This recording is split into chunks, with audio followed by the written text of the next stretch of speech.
हाँ भाई, तो आज आए थे थोड़ा ऊपर हवा खाने के लिए, पर इतने ऊपर आने के बाद भी यार मज़ा नहीं आ रहा है। तो सोच रहे हैं थोड़ा और ऊपर चलते हैं, थोड़ा और माहौल बनाते हैं और फिर बातचीत करते हैं। तो 2.4K 4K, लेट्स स्टार्ट। तो एक परिंदा भी है जो अपने को ऊपर से नज़ारा बताएगा, तो करते हैं उसकी तैयारी।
तो ओके, हो गया काम और बस निकलते हैं अब यहाँ से, क्योंकि चाय भी पीनी बाकी है। संडे का दिन है यार, सुबह ही सुबह मैं इस चक्कर में आ गया था और अभी तक के तो कोहरा भी नहीं हटा था, इसी वजह से थोड़ा ब्लर ब्लर लग रहा हूँ।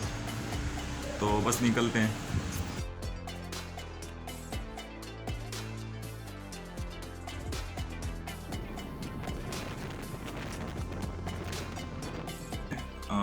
चाय बाकी रह गई थी, चाय बना लेता हूँ पहले, उसके बाद बात करते हैं, क्योंकि अभी तक की आंखें खुल नहीं रही है नींद की वजह से।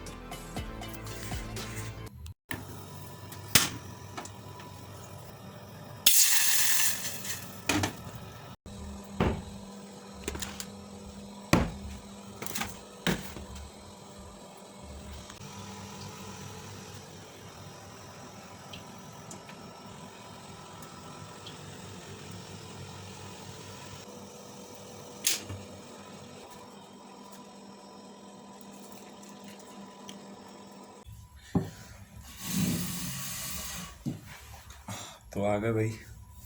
तो संडे था आज और कोई ख़ास प्लान भी नहीं था, बस सोचा कि ड्रोन भी चेक कर लेते उड़ा के, और कहीं जंग ना लग जाए उसको रखे रखे। और कि मैं गया हूँ जल्दी से, चाय रह गई थी तो चाय पी लेते पहले।